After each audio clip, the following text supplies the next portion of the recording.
morning, everyone. The reading for the sermon this morning is taken from Luke chapter 13, beginning at verse 6, the parable of the barren fig tree. Then Jesus told this parable. A man who had a fig tree planted it in a vineyard came looking for fruit on it. And finding none, he said to the gardener, "See here, for 3 years I have come looking for fruit on this fig tree, and still I find none. Cut it down. Why should it be wasting the soil?" The gardener replied, "Sir, let it alone for 1 more year, until I dig around it and put manure on it. If it bears fruit next year, well and good. But if not, you can cut it down."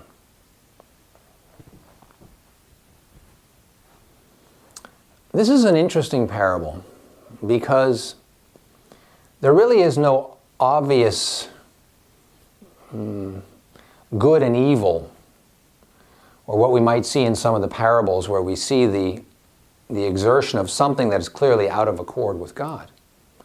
And in fact, a lot of times the landowner is representative of God. And in this parable, the landowner calls the gardener and says, "I've been waiting for fruit from this tree for 3 years.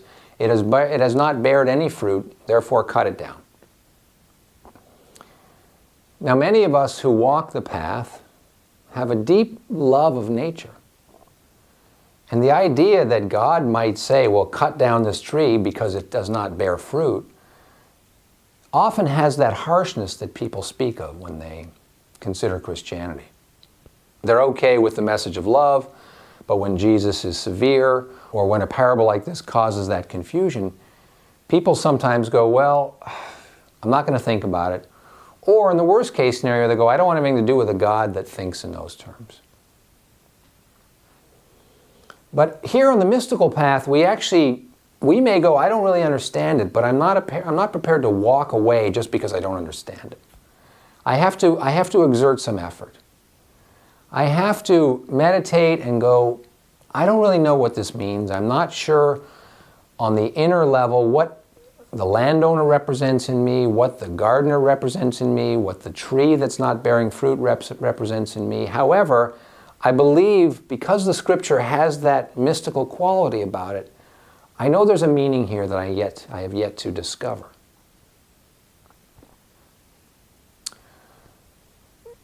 We have a very practical voice that steps in and says, I've waited 3 years for this tree to bear fruit, and there is none. So let's get rid of it and use the soil for something else.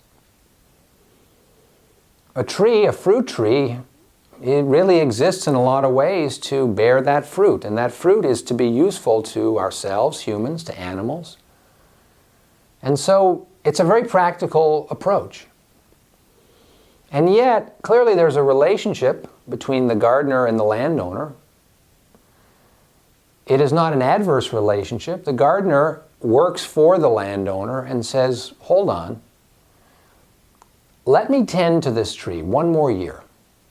Let me prune it or apply fertilizer, or let me give my attention to it. And if it bears fruit in this last year, great, we're off and running. And if not, we'll cut it down. Now that is a beautiful expression of love. It is an aspect that exists within us as human beings that says, let's not give up too quickly. Let me give more of myself. Let me put effort upon this, in this case, this tree. Let me love this tree with all my heart. And let's see what happens. This really leads me to what I want to talk about today.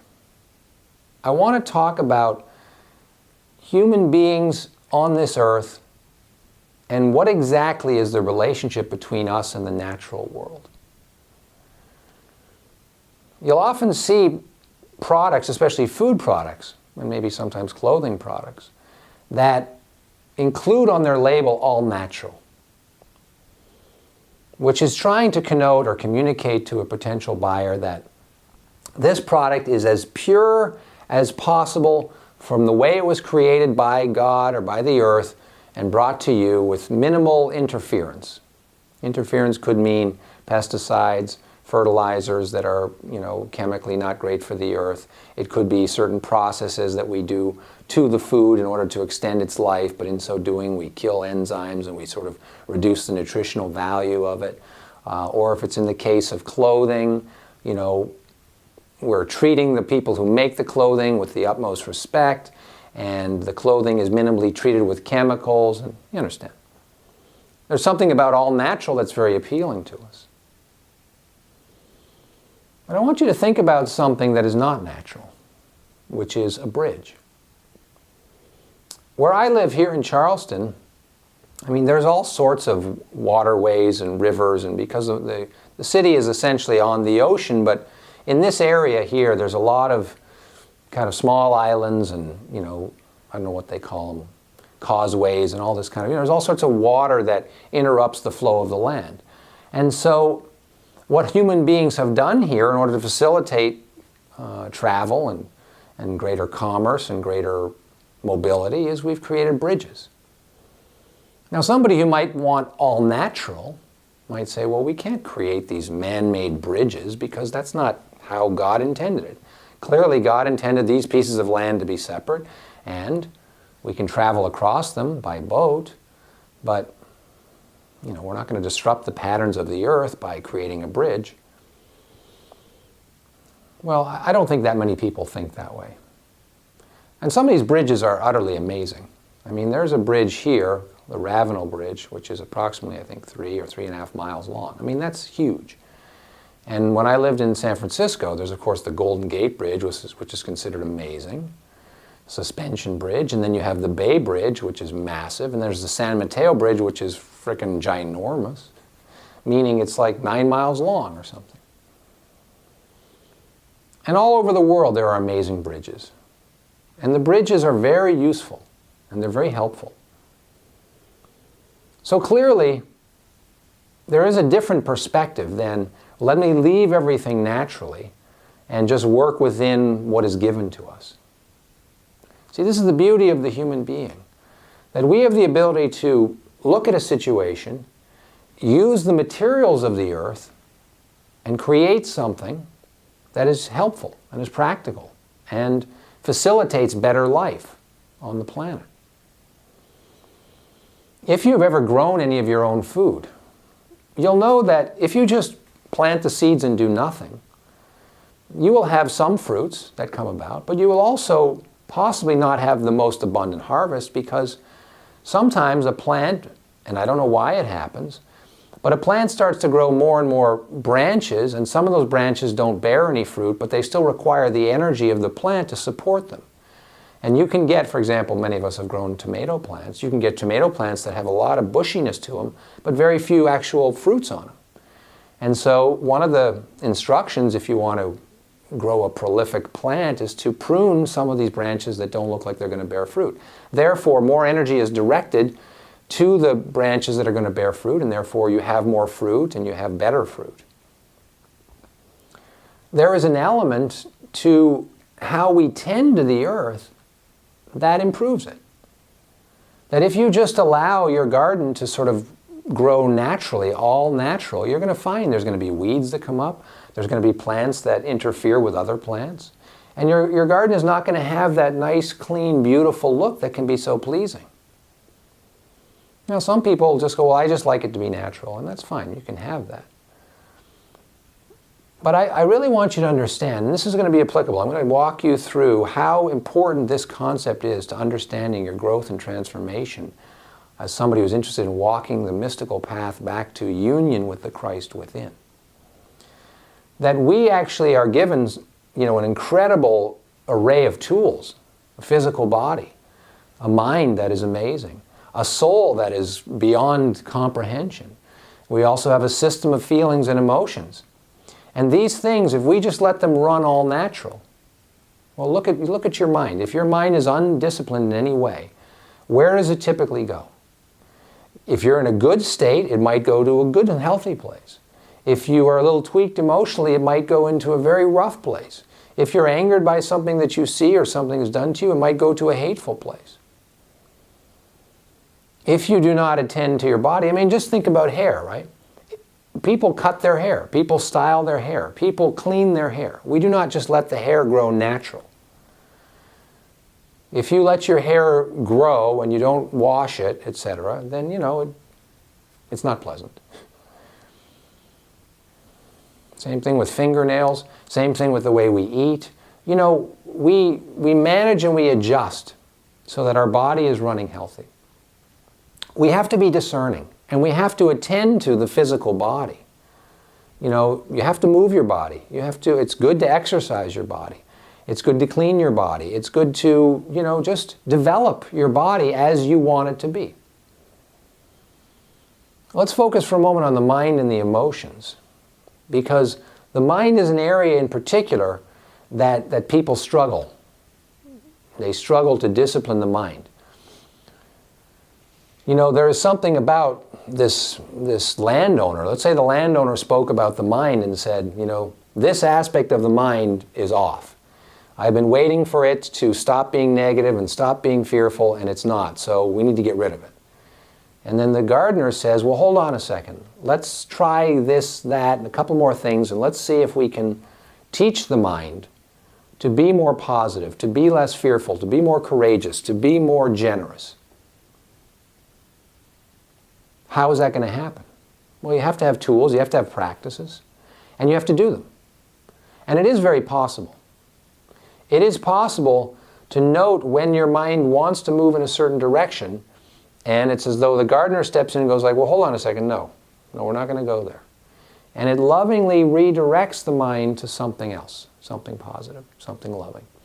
Not to deny reality. I may look at something and I go, oh, that's really disturbing. But I have that moment where I go, do I want to invest a lot of energy and let my mind start to run down that path? How is that going to affect me? How is that going to change my emotional state? And really, in some cases, how is it going to change my physical state? I mean, many people get sick when they have emotional issues. So there is an aspect to ourselves that we look around at this earth, and we look around at the gifts that we've been given, and we have a responsibility to interact with nature, to take the things that God has given us and improve them for our use, to do so in a respectful way. We do not rape the earth so that we can profit, and hopefully we do not make products that we know are harmful to our brothers and sisters because they can't control their appetites, and therefore they're going to spend their money on these things, and we're going to get profitable, and well, good luck to them. That's not the mystical path. The mystical path is using the amazing gifts on this planet, the tremendous resources and the abundance of, whatever you want to call it, stuff that the earth gives to us freely. I mean, really, you have to look around and go, everything that you see, everything that you can possibly take in was created using materials that God gave to us. And we were able to fashion them and shape them and improve them and make them into the materials that you see. These were not naturally occurring elements. The elements that went into making them are naturally occurring, but we learn processes to refine them and to turn them into different things. And that's now, I want to complete our sermon by talking about how this works spiritually. That yes, we have been given a soul, and contained within the soul is the presence of the Most High, known as the Christ, the God Self. And you could say, like, those are some raw materials that are given to us, and we have a will, meaning we have the ability to exert a preference, action, choices. We will things to happen by our desire and by what we focus on. Now, these tools all are amazing, but if we just go, well, I just want to live totally naturally, then what is going to emerge? Well, for many people who have done nothing on the mystical path, look around at what has emerged. Some of it is good, of course. Some of it is maybe neutral, and some of it is not good. Some of the stuff that we don't want to happen, we don't want to sustain. Just like if you let a plant grow that grows tomatoes or an orange tree or whatever fruit or vegetable it is, it's going to yield some fruit.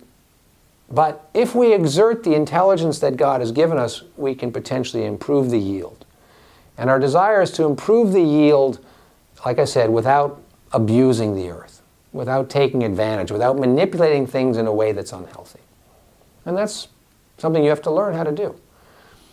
To the same degree, if people want to grow spiritually, some people say, well, take LSD or take magic mushrooms, or, deny yourself all physical stimuli. So that this is the way of the ascetic, where you don't sleep and you don't eat, you don't take care of yourself, and you bring yourself to such a deprived state that you're not grounded and you begin to have spiritual experiences.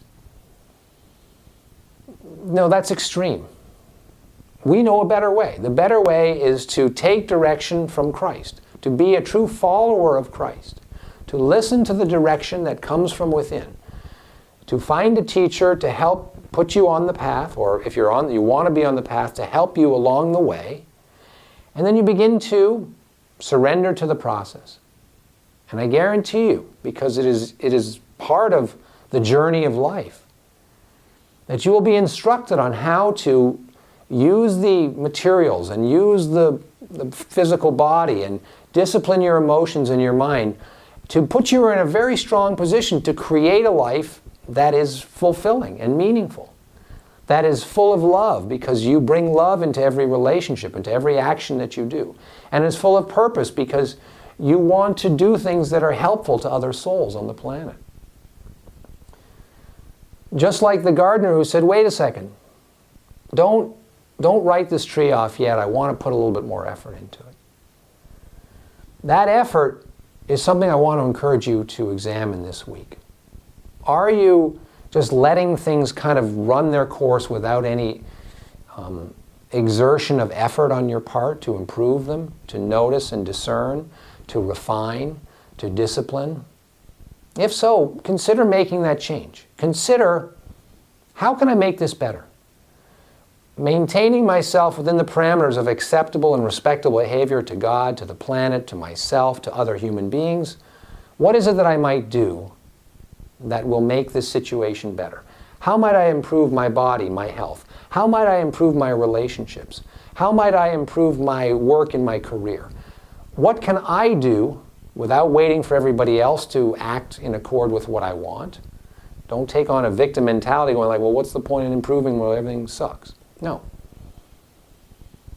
Recognize that we are given amazing tools and the will and the responsibility, from my perspective, to improve things, to refine them, to build bridges that before didn't exist, to build better ways to travel, better ways to communicate, better ways to facilitate the life that we want.